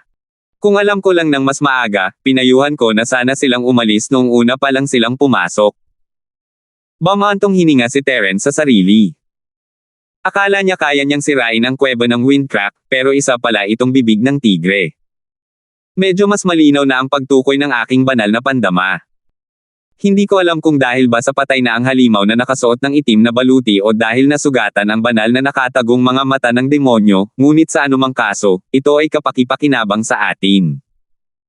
Tingnan mo, may nakatagong kuweba doon, at may tambak ng mga bagay sa loob. Ang pakiramdam ng espiritu ng multo ay konektado pa rin kay Terence. Mukhang ganoon. Titingnan ko. Hindi nagatubili si Terence. Hindi kalayuan ang nakatagong kuweba sa sangandaan. Gusto niyang mas galugarin ang kuweba ng Windcrack nang hindi naaapektuhan ang kanyang pagtakas. Kaya't isa itong tumpok ng mga armas. Maaaring nandito ang mga gamit sa misyon ng grupong mersenaryo ng Sierra. Maaari mo na silang kunin. Tiningnan ng multo ang tumpok ng mga kutsilyo, sibat, espada, at halberd. Hindi nito masyadong inisip ang mga ito. Wala silang silbi. Hindi ko nga alam kung umiiral pa rin ang grupong mersenaryo ng Sierra. Hindi na mahalaga kung mayroon tayong mga gamit sa misyon. Inilagay ni Terence ang mga armas sa Jade Space, bumantong hininga siya at tumalikod para tumakbo. Mayroong kabuoang 21 na arma sa bante na ito. Tila maraming tao ang namatay sa kuweba ng Windcrack. Maganda rin ang kalidad ng mga armas na ito, ngunit hindi alam kung bakit lahat ng mga ito ay nakatambak dito. 6,657. Di nagtagal, bumalik si Terence sa kuweba dala ang hanging whirlpool. Mas malinaw ang kanyang pandama rito. Si Yana yan. May mga palatandaan pa rin ng buhay. Natagpuan ni Terence si Yana na nakahiga sa lupa habang dala ang kanyang espiritu pagkalabas niya ng kuweba. Kung tungkol naman kay Sander, wala siya sa malapit. Walang nakakaalam kung saan siya nagpunta. Lumapit si Terence kay Yana, malakas ang hangin, ngunit nakahiga siya sa lupa, hindi gumagalaw. Ate Yana. Gumising ka. Inabot ni Terence ang kamay niya at marahang tinapik ang babae, pero hindi ito tumugon. Tingnan mo ang katawan niya. May patong ng puting gas na nagpoprotekta sa kanya, kaya hindi siya naaapektuhan ng hangin. Bilang isang nakasaksi, malinaw na nakakakita ang multo at natuklasan ang abnormalidad. Yumuko si Terence at tumingin sa puting gas. Ang kakaiba ay hindi niya naramdaman ang gas gamit ang kanyang kamay. Tinapik niya ang balikat ni Yana nang walang anumang pagtutol. Huwag kang masyadong mag-isip. Ilabas muna natin siya. Naabutan na siya ng mga nakatagong maladyos na matang iyon. Mabilis na nagpumilit ang molditang iyon. Tutal, hindi naman niya katapat si Terence. Nakatakas lang siya dahil naabala siya ng tunnel. Kung nakatutok siya sa pakikipaglaban kay Terence, mahihirapan si Terence na makatakas mula sa kanyang spirit sense attack. Sige, dahil wala si Sander, hahayaan na lang muna natin siya rito. Bumantong hininga si Terence at binuhat si Yana, at lumipad palabas ng kuweba ng Windcrack. Dahil pabigat si Yana, walang laban si Terence kay Nia Jawang. Wala na siyang pakialam kay Sander, sapat na sana kung mailigtas niya ang buhay nila ni Yana. Kakaiba talaga ang patong ng gas na ito. Hindi lang nito kayang harangan ang hangin sa kuweba ng Windcrack, kundi kaya rin nitong harangan ang kidlat mo. Pinag-aralan ng malamulto ang gas sa katawan ni Yana ng may malaking interes. Tumingin din si Terence, wala ni isang kidlat sa katawan ni Yana. Kakaiba talaga. Ano ba to? Bulong ni Terence. Wala siyang oras para pag-aralan ito at nag-focus na lang sa pagtakbo. Maya-maya, nagmamadaling lumabas si Terence mula sa kuweba ng siwang ng hangin, hindi nakita si Sander at ang ambon sa paligid ni Yana. Agila ng kulog. Ayos ka lang ba? Nang mawala ang hamog, nagising din si Yana, nakahinga ng maluwag nang makitang maayos na si Terence. Ate Yana, mabuti naman at gising ka na. Ayos lang ako. Nakahanap si Terence ng lugar para maibaba siya. Mabuti naman at ayos ka lang. Nasaan ang pinsan ko at si Jared? Nakaalis na tayo sa kuweba ng Windcrack. Hinawakan ni Yana ang noo niya, nalilito pa rin sa sitwasyon. Ate Yana, hindi mo alam kung anong nangyari. Umaasa pa rin si Terence na makakakuha ng impormasyon mula sa kanya, ngunit tila hindi iyon mangyayari. Ang libu-libong pagbabago ng mga clone ng Wood Forest ay may mga kapintasan, at pagkatapos masira ang mga ito, walang ideya ang orihinal kung ano ang pinagdaanan ng mga clone, kaya hindi mahulaan ni Terence kung ano ang pinagdaanan ng mga mercenaryong Sierra. Ang natatandaan ko lang ay may pag-atake ng isang halimaw na hangin. Hinimitay ako tapos inilabas mo ako. Ano nga ba ang nangyari? Kumurap si Yana, habang nakatingin kay Terence ng walang ekspresyon. Huwag na muna natin itong pag-usapan sa ngayon. Dalhin mo itong talisman sa teleportasyon at humanda kang tumakas anumang oras. Napangiti ng mapait si Terence habang iniabot ang isang talisman sa teleportasyon kay Yana. Sa oras na ito, si Jared, na humahabol kay Terence, ay sumugod din palabas at huminto hindi kalayuan kina Terence at Terence. Hindi naman masama, magaling ka naman sa pagtakas, bakit hindi ka tumatakbo? Hindi ka na ba makatakbo?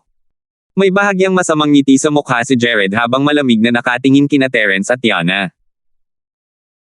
Hindi siya agad umatake dahil nakita niya ang talisman para sa teleportasyon sa kamay ni Yana. Magiging abala kung tatakbo silang dalawa palayo. Jared, anong problema? Gulat na tiningnan ni Yana si Jared na sinapian ng mga mata ng banal at nakatagong demonyo. Hindi makapaniwala ang mukha niya. Ang taong nasa harap niya ay pamilyar pa rin niyang kapareha, ngunit ang aura sa katawan nito at ang ekspresyon sa mukha nito ay hindi pamilyar. Hindi makapaniwala si Yana na ang isang napakalaking pagbabago ay maaaring mangyari sa isang tao sa ganoong kaikling panahon. Adrian, bitawan mo ang Yuan Shen ng itim na kaliskis na halimaw ng hangin, at palalayain kita ngayon. Kung hindi ka papayag, hindi magiging madali ang lahat para sa inyong dalawa. Lalabanan kita hanggang sa dulo ng mundo.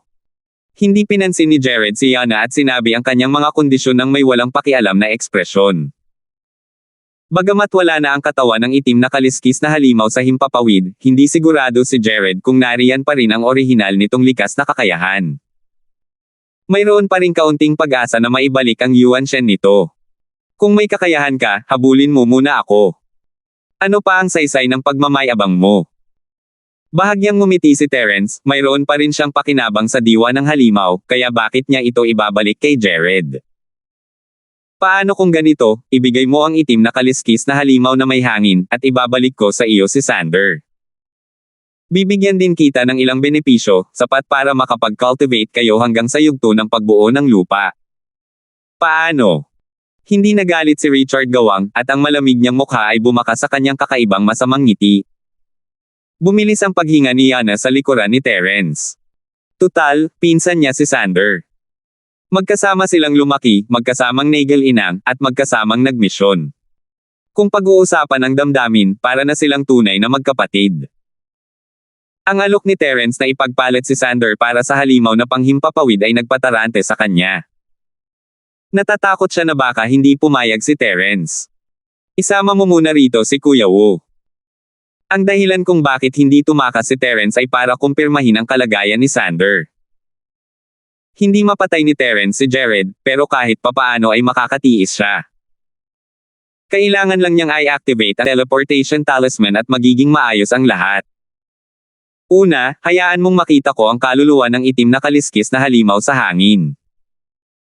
Kung nawasak mo na ito, hindi mo na kailangang pag-usapan ang ating kasunduan.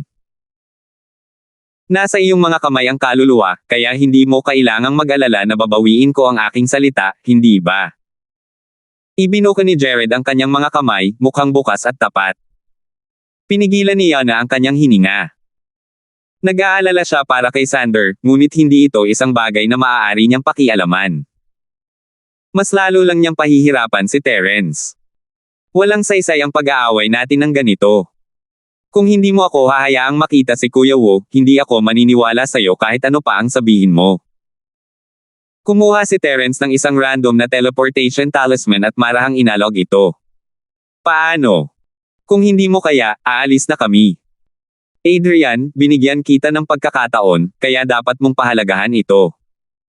Kahit tumakas ka, mahahanap pa rin kita. Dahil alam mong mayroon akong nakatagong banal na mga matang demonyo, dapat mo ring maunawaan ang aking mga kakayahan.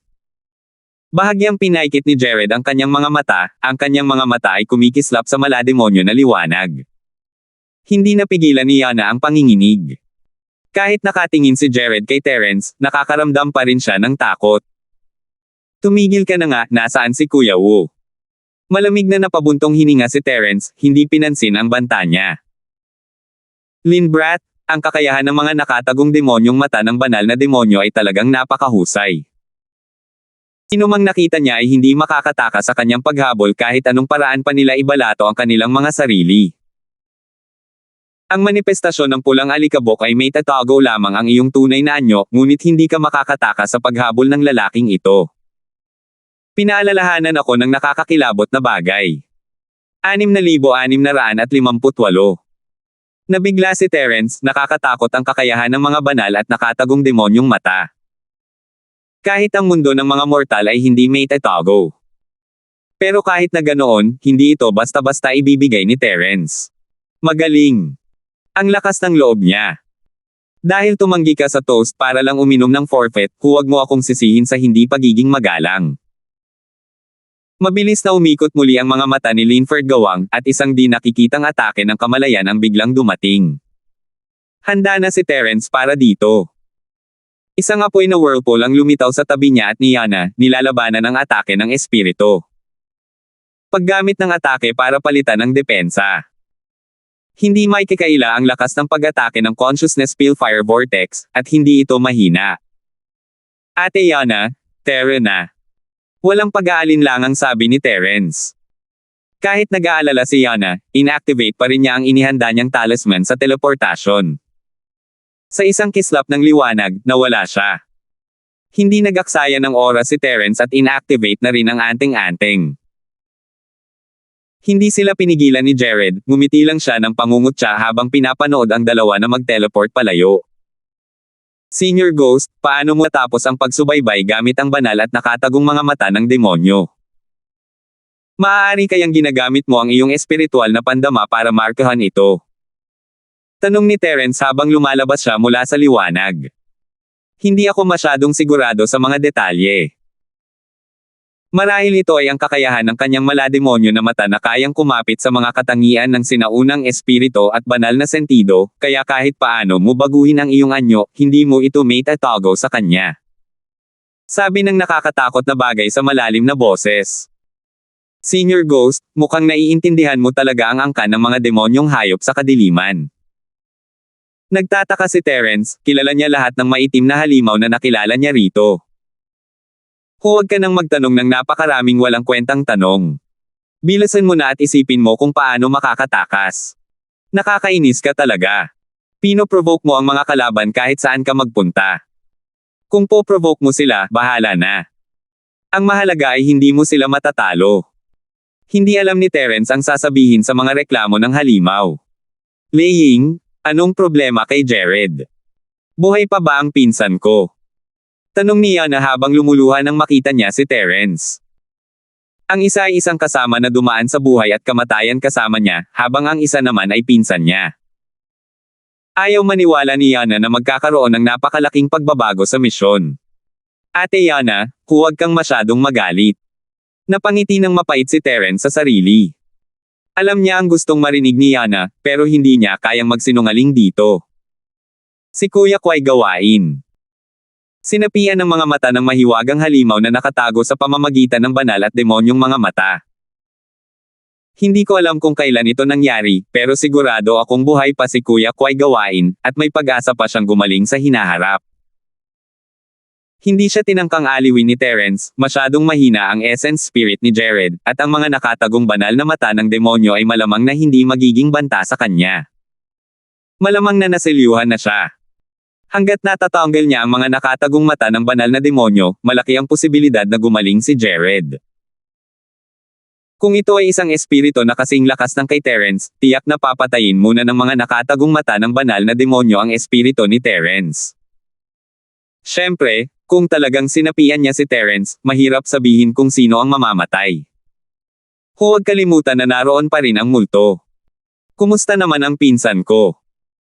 Nang marinig niya na may pagkakataon pa para gumaling si Jared, bahagyang nakahinga ng maluwag si Yana, at ang kanyang mga mata ay napuno ng pag-asa. Kuya Wu. Wala akong nakitang bakas niya.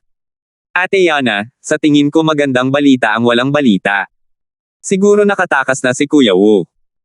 Kung hindi, baka ginamit na tayo ni Jared ngayon lang. Medyo nagkukunwari na sabi ni Terence. Nanlabo ang mga mata ni Yana. Posible ang mga sinabi ni Terence, ngunit mas malamang na walang balita. Malamang patay na siya. Siya nga pala, Ate Yana, may kaunting ambon sa katawan mo kanina para protektahan ka mula sa hangin. Ano iyon? Bahagya na binago ni Terence ang usapan.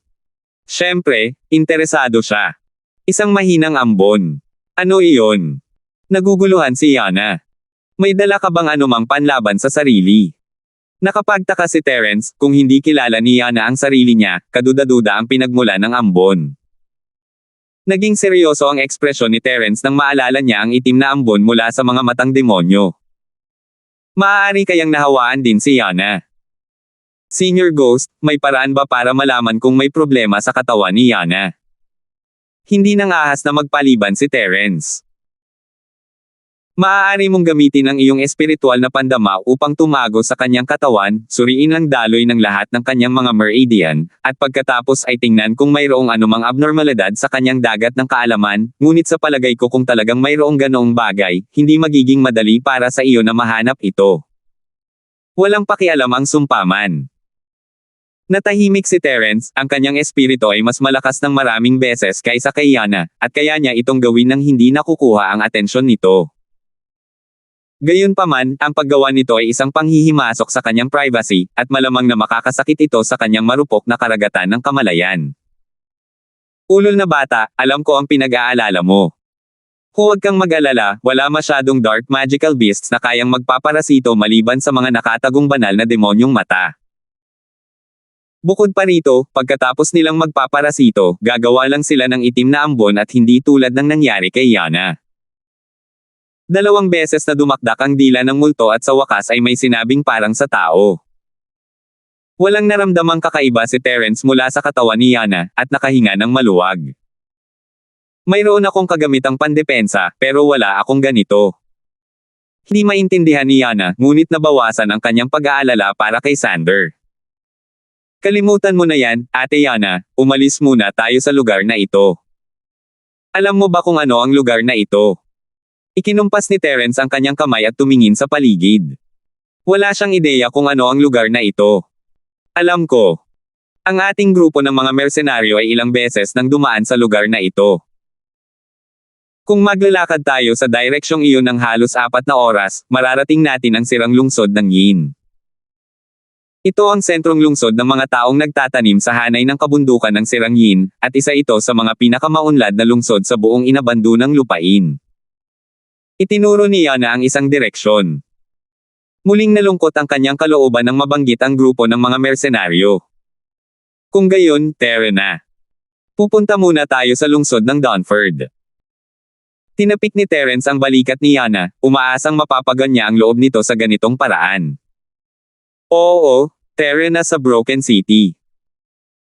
Kahit pansamantalang wala silang dalawa, hindi masisira ang reputasyon ng ating grupong mersenaryong Sierra. Sasabak tayo sa isa pang misyon at hihintayin ang kanilang pagbabalik. Tila nakapagdesisyon na si Yana at mahigpit na naikuyom ang kanyang mga kamao. Tila may naisip siya habang lumingon kay Terence.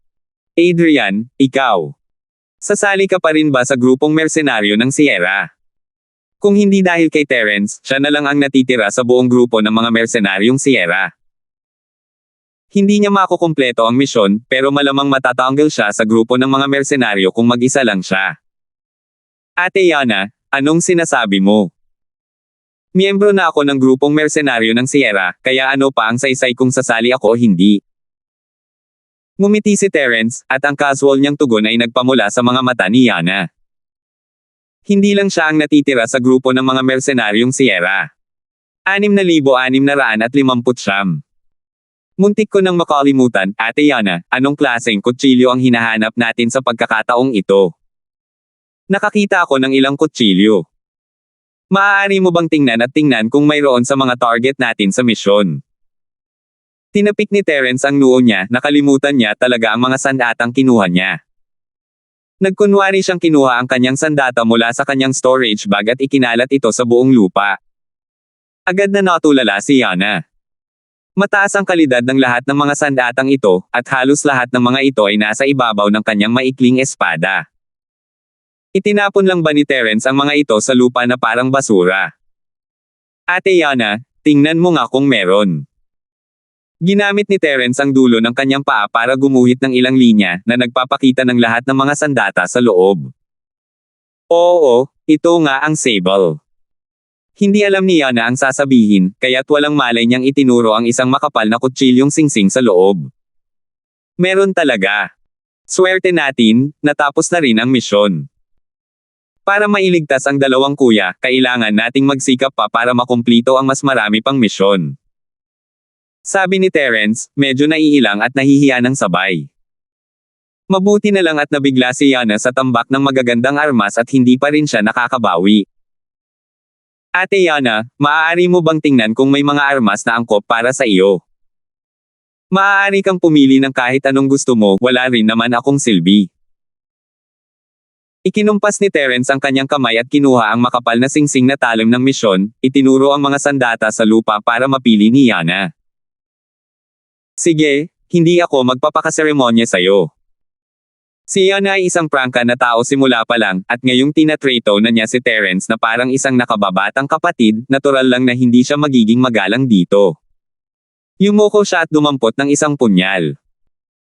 Dati ay maikling espada ang gamit niya, at ang punyal na ito ay bahagyang mas maikli kaysa sa maikling espada, ngunit ang talim ay bahagyang mas malapad, ngunit hindi ito gaanong makakaapekto sa kanya. Tinimbang niya ito gamit ang kanyang kamay ng ilang beses. Angkop na angkop ang bigat at pakiramdam, at agad itong nagustuhan ni Yana. Adrian, kukunin ko na itong punyal. Hindi ko na kailangan ng iba, kaya ikaw na ang bahala. Sapat na para kay Yana ang makuha ang punyal. Wala na siyang pakialam sa iba pa. Kung pag-uusapan ng kalidad, maaaring hindi ang punyal na ito ang pinakamahusay sa mga armas, ngunit ito ang pinakaangkop para sa kanya. Kaya naman, sa kanyang paningin, ang pinagsamang iba pang mga armas ay hindi kasing halaga ng punyal na ito. Sige, kung gayon ay ituloy na natin ang ating paglalakbay. Tumanggaw si Terence at itinabi ang sandata bago tumungo kay Dunford. Adrian, paano mo nahanap ang mga ito? Napakadali lang ba makahanap ng magagandang bagay sa kuweba ng Windcrack? Sumunod si Yana kay Terence at hindi niya napigilan ang kanyang kuryosidad. Hindi niya itinuring si Terence bilang isang tagalabas at direktang nagtanong. Nagkataon lang din. Hindi ko alam kung ano ang nangyayari sa mga sandatang ito, pero lahat sila ay nakatambak sa isang kuweba na nakasilong mula sa hangin. Napadaan ako at nakita ko sila, kaya tinangay ko silang lahat ng walang pag-aalinlangan. Sabi ni Zhang Zuan. Nagkibit balikat si Terence, hindi masyadong nag-isip. Adrian, isa kang lalaking mapalad. Naniniwala ako na kasama ka rito, ligtas na makakabalik ang dalawa kong kapatid. Natahimik sandali si Yana bago nagsalita sa mahinang boses.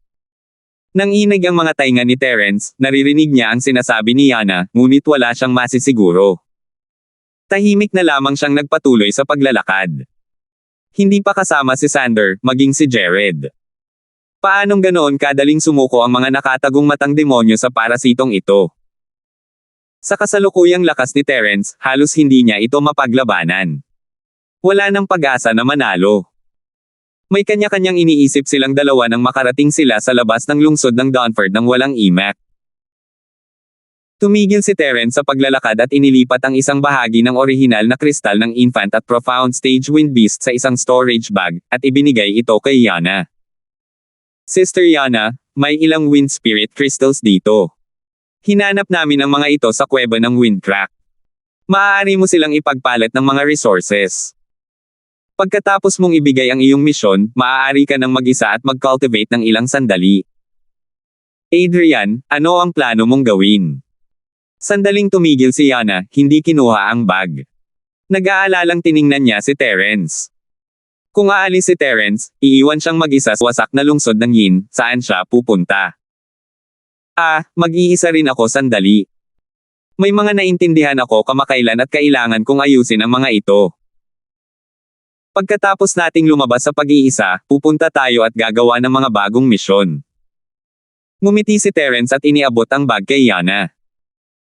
Sa dagat na dilaw at iba pang malalaking isla, ang isang storage bag ay karaniwang isang luho, at bihirang makitang ginagamit ito ng mga tao. Pero sa dagat ng klaseng Mystic, hindi ganoon kakaraniwan ang mga storage bag, pero medyo karaniwan din ang mga ito.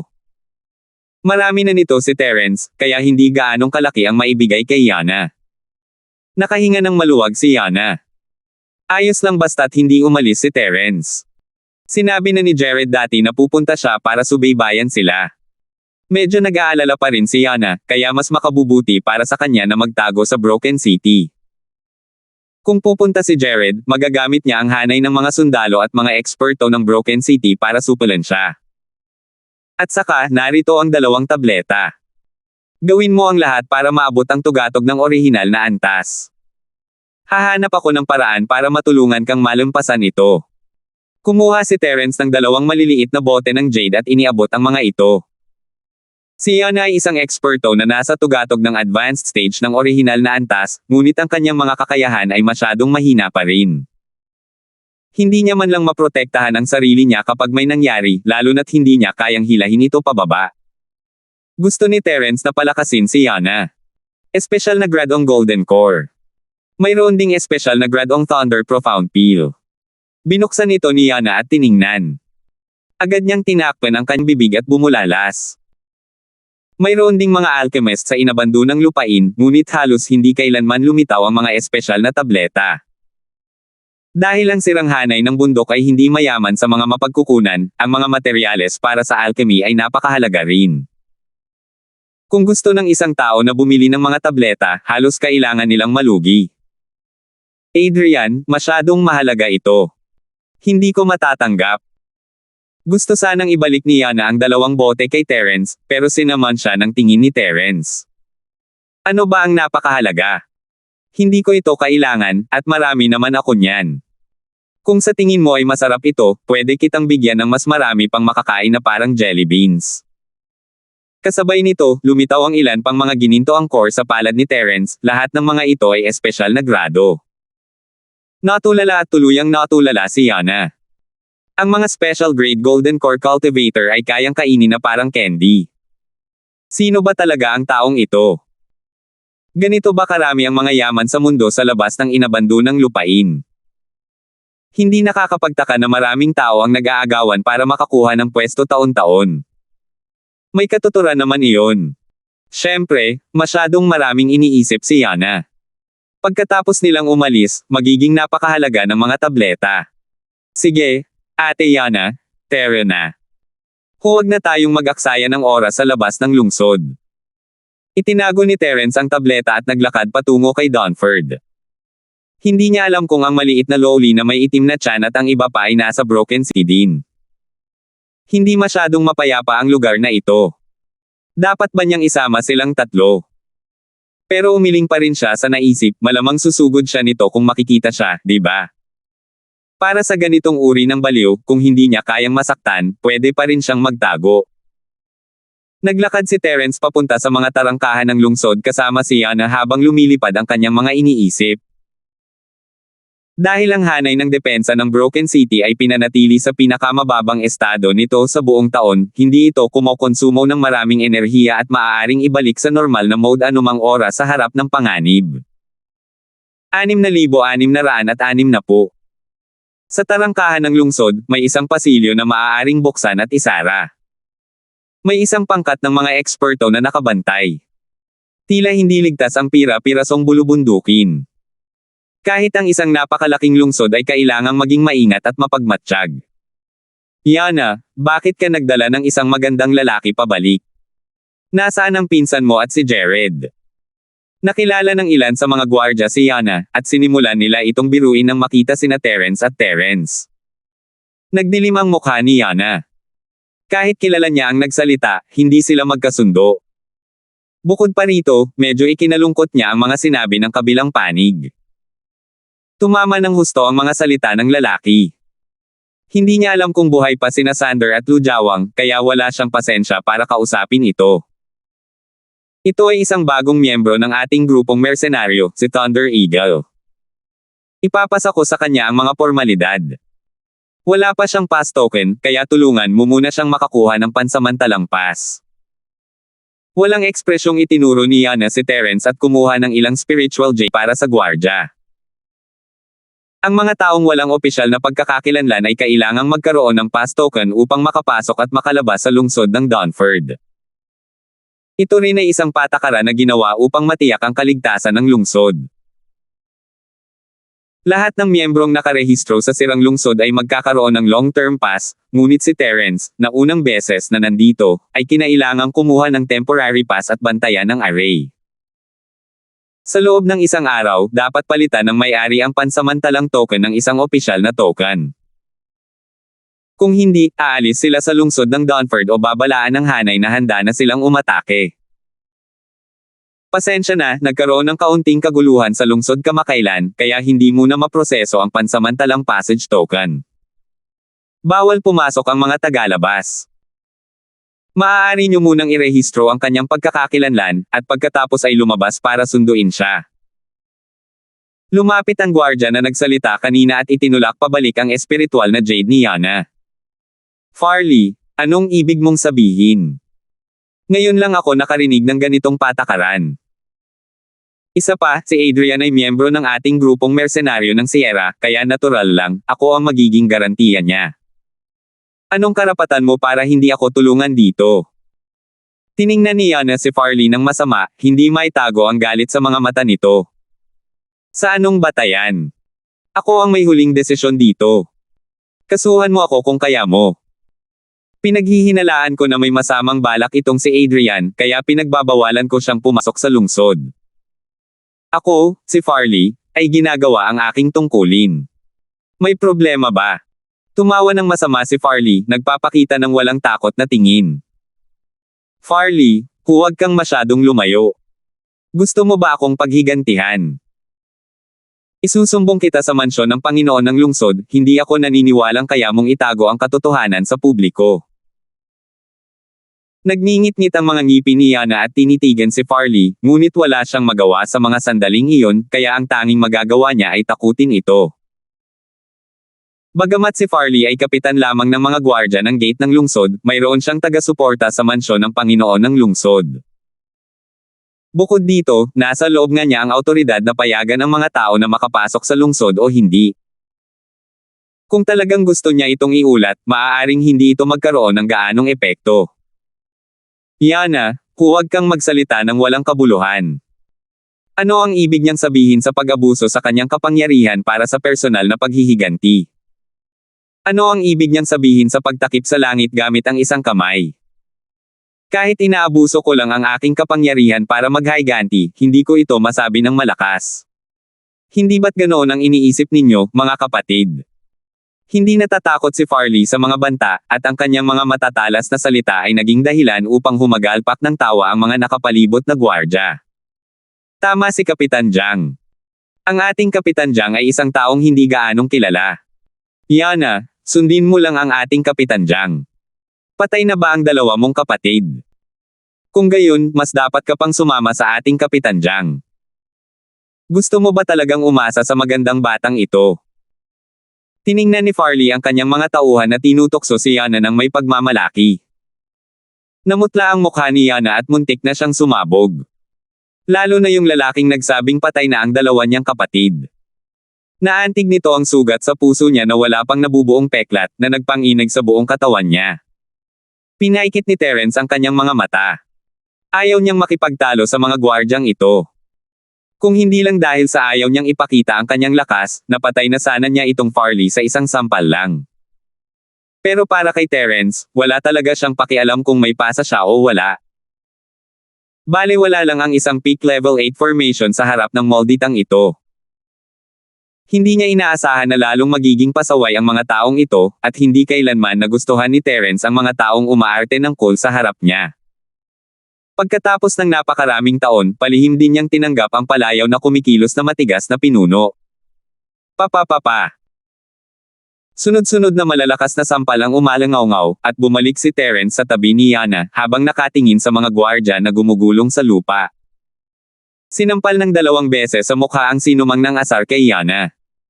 Mas lalong kawawa ang mga nagsabing patay na sina Sander at Jared. 6 na beses silang sinampal, at natanggal lahat ng kanilang mga ngipin. Namamaga ang kanilang mga mukha na parang ulo ng baboy. Kung tungkol naman kay Farley, ang nagpasimula ng lahat ng ito, natural lang na hindi siya binitawan ni Terence. Binugbog niya ito ng husto, ngunit dahil sa sobrang bilis ng pag-atake, wala na siyang oras para gumanti.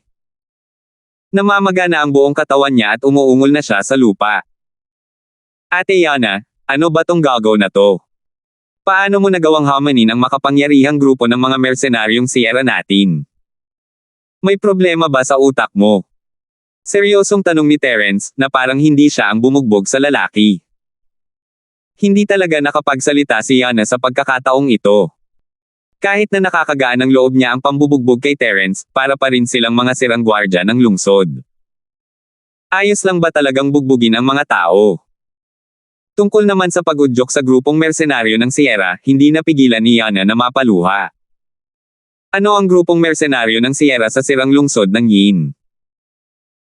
Mayroong hindi bababa sa 1,000 ng ganitong maliliit na grupong mersenaryo sa sirang lungsod, kaya hindi man lang sila sinulyapan ng mansyon ng Panginoon ng lungsod. Adrian, Terena. Bumalik sa dati ang katinoan ni Yana at alam niyang hindi malulutas ng mapayapa ang bagay na ito. Gusto niyang kunin agad si Terence at iwan si Donford.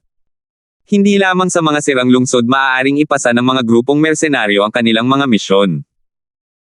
May mga mersenaryong samahan sa bawat lungsod, at ganoon din sa ibang mga lungsod, ngunit maaaring magtagal ito ng kaunti.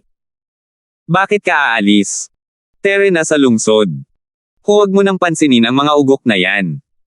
Nagkibit balikat si Terence. Ang dahilan kung bakit siya nang ahas na kumilos ay dahil nakipagsanib puwersa siya sa banal na pandaman ng nakakatakot na bagay na iyon upang galugarin ang buong lungsod ng Donford.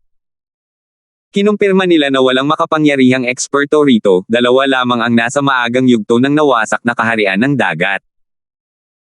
Hindi pa sila kayang labanan ni Terence, pero wala siyang problema sa pagtakas at pagprotekta sa sarili. Para naman sa hanay ng depensa ng Broken City, isa itong biro.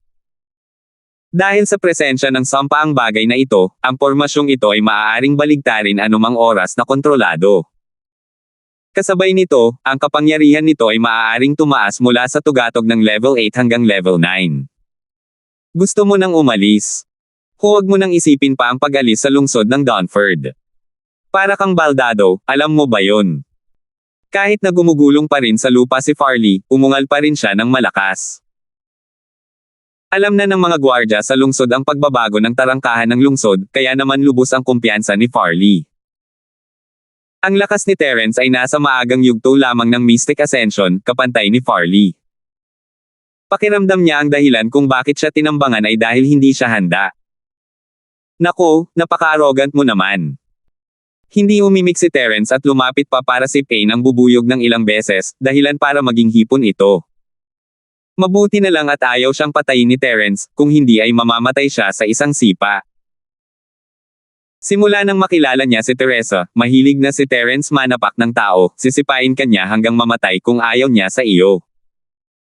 Salamat po at sinamahan ninyo ako, ingat lagi mga master.